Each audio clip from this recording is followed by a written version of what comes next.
अरे भाई चैप्टर्स मुगलों के कट रहे हैं और रोना अकबर महान बाबर महान वाले हिस्टोरियंस और पत्रकारों का नहीं रुक रहा है। Is this an attempt to villainize the Mughals? दूसरा झूठ ये बोलते हैं कि जिजिया इसलिए लाया गया क्योंकि it was an incentive to convert, ताकि लोग कन्वर्ट हो जाएं, मुसलमान बन जाएं, ताकि उनको जिजिया नहीं देना पड़े। ये कौन सी सोर्स में लिखा है? मैं एनसीईआरटी को आरटीआई डालना चाहूंगी, मैं पूछना चाहूंगी। आप लोग रोना बंद कीजिए, मेरे तक आवाज आ रही है। फाइनली एनसीईआरटी ने 8th क्लास की हिस्ट्री बुक्स में कुछ चेंजेस किए हैं, जैसे कि अकबर महान बाबर महान दिल्ली सल्तनत कितनी महान थी, सिर्फ ये चीजें नहीं पढ़ाई जाएगी। अब क्लासेस में ये भी पढ़ाया जाएगा कि ये लोग दिल्ली सल्तनत मुगल्स ये लोग कितने क्रूर थे और इन्होंने लोगों पर कितना अत्याचार किया था। पहली बार स्कूलों में पढ़ाई जाने वाली इस किताब में यह बताया गया है कि अकबर महान नहीं था।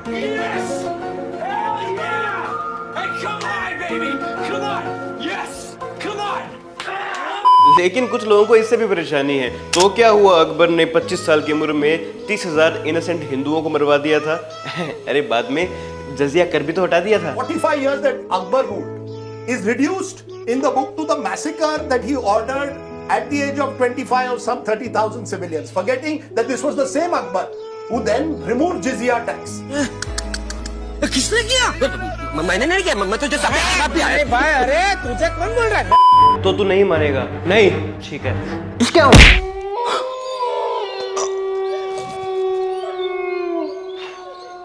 तूने मेरे भाई पर गोली कैसे चलाई? अब तू गया। अरे कोई बात नहीं, आज से तुम्हारा सारा टैक्स माफ। तेरी ओह, बादशाह अकबर महान।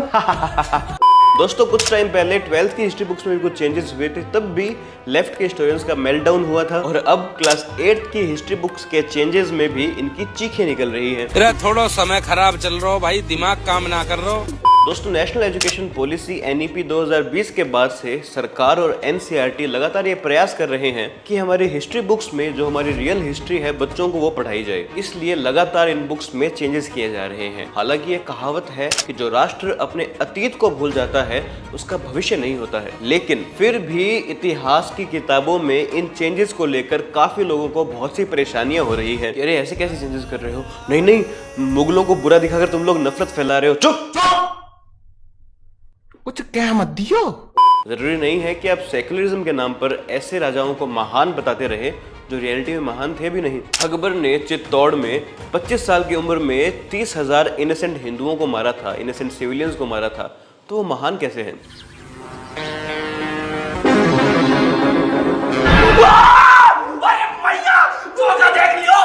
हालांकि बीती उम्र के साथ अकबर धीरे धीरे पहले के मुकाबले सहिष्णु होते हैं, लेकिन इतनी इनोसेंट किलिंग्स के बाद भी क्या आप अकबर को महान बोल सकते हैं? नो। बाबर ने बाबरनामा में खुद कहा है कि पत्थर की पूजा करने वालों को मारकर उसे गर्व हो रहा है। हाल ये था कि मुगलों में भी जो सबसे क्रूर राजा था औरंगजेब, हमारी हिस्ट्री बुक में उसे जिंदा पीर लिखा गया था। अरे भाई इससे भी कोई नीच ख्यालात है तो बता दो। इससे भी कोई नीच ख्याल हो तो मन में ना रखो, वो भी बता दो हमको। फाइनली अब जाकर कुछ चेंजेस हुए हैं। अकबर की टॉलरेंस साइड के साथ साथ उसकी क्रूअल साइड भी दिखाई जाएगी। बाबर को एक रूथलेस इन्वेडर दिखाया जाएगा और औरंगजेब के हिंदुओं पर अत्याचार, मंदिरों के विनाश, ये सब बातें हमारी हिस्ट्री बुक्स में पढ़ाई जाएगी। तो बेसिकली हुआ क्या है, मुगल और दिल्ली सल्तनत के ब्रेन वॉशिंग वाले कचरे को उठाकर कचरे पट्टी में डाल दिया गया है। दोस्तों चैनल पर पहली बार आए हैं तो सब्सक्राइब करना ना भूले। वीडियो प्लीज एक कमेंट जरूर छोड़ के जाइएगा, इससे मुझे बहुत मदद मिलती है। प्लीज एक कमेंट कीजिएगा, कुछ भी, गुड वेरी गुड, कुछ भी कमेंट कीजिएगा। थैंक्स। नए सिलेबस में हमने हमारे रियल हीरोज जैसे महाराणा प्रताप, छत्रपति शिवाजी महाराज, लचित बोरफुकन, इन सब को हमने अपने सिलेबस का हिस्सा बनाया है, उन्हें उनकी राइटफुल जगह दी है। सिख गुरुओं का बलिदान कितना बड़ा था अब उसे स्कूल में भी पढ़ाया जाएगा। गुरु तेग बहादुर जी की शहीदी अब सिर्फ एक फुटनोट नहीं रही है, बल्कि हमारे सिलेबस में एक प्राउड चैप्टर है। और देखिए इसमें कुछ गलत नहीं है। अगर कोई इंसान इस स्टेप को हिंदू मुसलमान के नजरिए से देख रहा है तो ये बहुत ही गलत नजरिया है। हमें गौरी, गजनवी, बाबर, इनकी रिलीजियस आइडेंटिटी से तो कोई मतलब ही नहीं होना चाहिए। हमें बस ये देखना चाहिए, बहुत सिंपल सी चीज है, कि क्या ये लोग हमारे पूर्वजों पर अत्याचार करते थे, क्या ये लोग हमारी माँ बहनों को उठाकर लेकर जाते थे? अगर इसका जवाब हाँ है, फिर क्या धर्म क्या जाति देखना, ऐसे लोगों की सच्चाई तो देश के बच्चे बच्चे तक को पता होनी चाहिए। अगर हम ही धर्म देखकर इतिहास पढ़ाएंगे तो फिर हम में और पाकिस्तान में क्या फर्क रह जाएगा। सच ये है कि अफगानी, ईरानी और सारे इन्वेडर्स जिन्होंने अगर सबसे ज्यादा कहीं आतंक मचाया है, अगर सबसे पहली मार किसी क्षेत्र ने उन आतंकियों की खाई है, तो वो एरिया और कोई नहीं, पाकिस्तान का सिंध और पाकिस्तान के पंजाब प्रांत ही है। लेकिन बदले में पाकिस्तान ने क्या किया, अपनी पूरी हिस्ट्री बुक्स ही इन इन्वेडर्स के ग्लोरिफिकेशन से भर दी। थूक के चाटना किसे कहते हैं, वो आज पूरे देश ने देख लिया। पाकिस्तान की हिस्ट्री बुक्स इतनी रिलीजियस आइडेंटिटी से प्रभावित है कि उनके इतिहास की किताब शुरू ही मोहम्मद बिन कासिम से होती है। जैसे कासिम के साथ साथ ही सारे लोग आसमान से उतरे हो, उससे पहले कोई इतिहास ही ना हो वहां पर। तुम कब आए? सबसे पहले मैं ही आया। वो लोग उससे पहले का उस क्षेत्र का इतिहास इसलिए नहीं पढ़ाते हैं क्योंकि उससे पहले वहां कोई मुस्लिम रूलर नहीं रहा था। हालांकि इनको अपना हीरो महाराजा रणजीत सिंह को मानना चाहिए। उन्होंने इस क्षेत्र को बाहरी आतताइयों से बचाया है, बाहरी इन्वेडर से बचाया है। लेकिन इन्होंने इस हद तक रिलीजियस आइडेंटिटी को प्राथमिकता दी है कि अपने ऊपर अत्याचार करने वालों का इतिहास ये लोग बड़े चाव से अपने बच्चों को पढ़ा रहे हैं। जिस राह पे तुम चल रहे हो बेटा, एक दिन पूरी तरह फंसोगे। और हाल ये है कि पाकिस्तान ने तो अपनी मिसाइल्स और आर्टिलरीज का नाम ही गौरी गजनवी पे रख रखा है। तभी युद्ध में फेल हो जाती है। इजराइल कभी हिटलर को अपना बाप नहीं बताएगा, अमेरिका कभी लादेन को अपना बाप नहीं बताएगा, लेकिन पाकिस्तान पूरी दुनिया में ऐसा इकलौता देश होगा जिसने अपने ऊपर अत्याचार करने वालों को अपना माई बाप बना लिया है। खबरदार, बाप है हमारा। और अनफॉर्चुनेटली भारतीय सेम काम इतने सालों से अपनी हिस्ट्री बुक्स में करे जा रहा है। अब नए सिलेबस में उन फॉरगॉटन हीरोज को भी जगह मिल रही है जिन्होंने इस देश के लिए बहुत कुछ किया है, लेकिन अनफॉर्चुनेटली उन्हें हमारी हिस्ट्री बुक्स में जगह नहीं मिली है। छावा फिल्म से पहले बहुत ही कम लोग थे, महाराष्ट्र को हटाकर बहुत ही कम लोग थे जो छत्रपति संभाजी महाराज की वीरता के बारे में जानते थे। क्यों? क्योंकि कभी पढ़ाया ही नहीं गया। तानाजी मूवी से पहले भी बहुत ही कम लोग थे जो तानाजी के बलिदान के बारे में जानते थे। क्यों? क्योंकि पढ़ाया ही नहीं गया। आदि पुरुष से पहले बहुत ही ये मेरी स्क्रिप्ट भी ओम राउत लिख रहा है क्या? तेल तेरे बाप का, आग भी तेरे बाप की और जलेगी भी तेरे बाप की। ये सब क्या देखना पड़ रहा है? अच्छा है मैं अंधा हूँ। फिल्मों में अगर हम पिछले कुछ सालों को हटा दे तो इतिहास के नाम पर हमने जोधा अकबर बनाई है और वो फिल्म हिस्टोरिकली इतनी करेक्ट है कि फिल्म में दयालु अकबर को पूरा दिखा दिया, जोधा अकबर की लव स्टोरी दिखा दी, लेकिन रियलिटी में जोधा और अकबरी की भी शादी ही नहीं हुई थी। ये क्या तमाशा लगा रखा है तूने? ये तस्वीरें दिखाकर क्या साबित करना चाहता है तू? क्या साबित करना चाहता है तू? चाहे फिल्में हो या फिर एनसीईआरटी की हिस्ट्री बुक्स, इन्वेडर्स के अत्याचार तो ऐसे गायब हुए हैं जैसे इमरजेंसी में डेमोक्रेसी।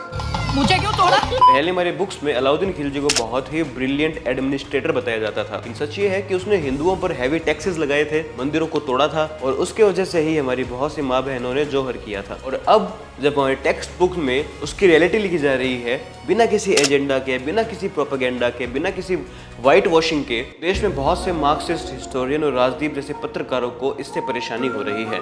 हम उसे एक दर्दनाक हादसे की तरह, एक सदमे की तरह याद करते हैं, लेकिन जब भी हम उस सदमे से उभरने की कोशिश करते हैं, तुम और तुम्हारे साथी नया बखेड़ा खड़ा कर देते हैं, पुराने घाव को फिर से हरा कर देते हैं। हाँ, और करते रहेंगे। बेसिकली हमारे टेक्स्ट बुक्स में अब हम सिविलाइजेशन को रिवाइव करने का प्रयास कर रहे हैं। भारत शब्द फिर हमारे टेक्स्ट बुक में इंक्लूड हो गया है और इससे वामपंथी हिस्टोरियन को समस्या हो रही है। जैसे कि डॉक्टर रुचिका शर्मा मैडम का लोगों को हिस्ट्री दिखाने का काम है, मैडम का लोगों को हिस्ट्री भी दिखाने का काम है। तो रुचिका शर्मा जैसे हिस्टोरियन इस चेन से बड़े परेशान हैं। ये परेशानी उनके मन में इतनी बढ़ चुकी है कि वो छत्रपति शिवाजी महाराज को लुटेरा तक बोल देती है। हिंदू राजाओं ने किसी राजा की टेरिटरी में जाके उसकी टेरिटरी लेने के लिए लूटपाट नहीं मचाई। शिवाजी मुझे याद आते हैं, शिवाजी कर्नाटका में जब जो चिक्का राजा वुडेयार थे, अगेन हिंदू राजा, उनके खिलाफ जब कर्नाटक में उन्होंने अटैक किया श्रीरंगपट्टनम में, तो बाकायदा उनके बाथर में लिखा है कि आसपास की सारी जगहों को उन्होंने लूट लिया। हाँ, ज्यादा बकबक मत कर, समझा ना? तुझसे पूछा किसने? एक चीज मैंने भारत के सो कॉल्ड हिस्टोरियंस में देखी है, ये हिस्टोरियंस आपको दिल्ली सल्तनत और मुगल्स के लिए तो बोलते हमेशा दिख जाएंगे, लेकिन कभी भी Ahom dynasty, Vijayanagar empire, Cholas kingdom के लिए आपको बोलते नहीं दिखेंगे। हमारे यहाँ ऐसा ही होता है। अहोम डायनेस्टी ने 17 बार मुगलों को हराया था और 600 सालों तक मुगल एक्सपेंशन को रोका था। युद्ध करने का एक मौका हमें भी दीजिए, हम अपनी भुजाओं की ताकत से दुश्मन को मसल के धर देंगे। क्या ऐसी डायनेस्टी को हमें हिस्ट्री बुक्स में नहीं पढ़ाना चाहिए? उनके वॉरफेयर को हमें हिस्ट्री बुक्स में नहीं पढ़ाना चाहिए? क्या लचित बोरफुकन को हमें हिस्ट्री बुक्स में नहीं पढ़ाना चाहिए? नॉर्थ ईस्ट भारत का हिस्सा है, लेकिन नॉर्थ ईस्ट इंडिया का इतिहास भारत के इतिहास का हिस्सा ही नहीं था इतने समय तक, लेकिन अब उन्हें उनकी राइटफुल जगह दी गई है। अब लचित बोरफुकन जैसे वॉरियर्स को हमारे हिस्ट्री बुक्स में प्रॉपर स्पेस मिल रहा है। ये बहुत ही अच्छी बात है कि हमें हमारे राजाओं की हिस्ट्री जानने का मौका मिलेगा, लेकिन क्या हमें मुगलों की हिस्ट्री को हमारी हिस्ट्री बुक से परमानेंट डिलीट कर देना चाहिए?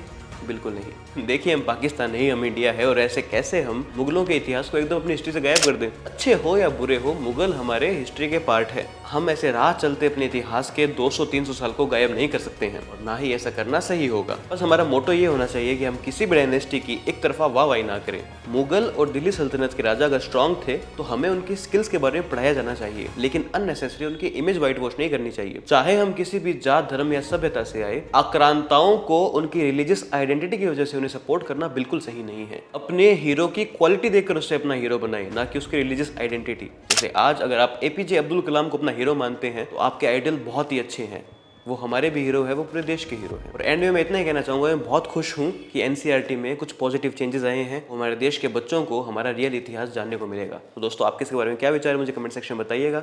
चैनल को सब्सक्राइब करना ना भूलें, वीडियो को लाइक करना ना भूलें। मिलते हैं नेक्स्ट वीडियो में। जय हिंद, जय श्री राम।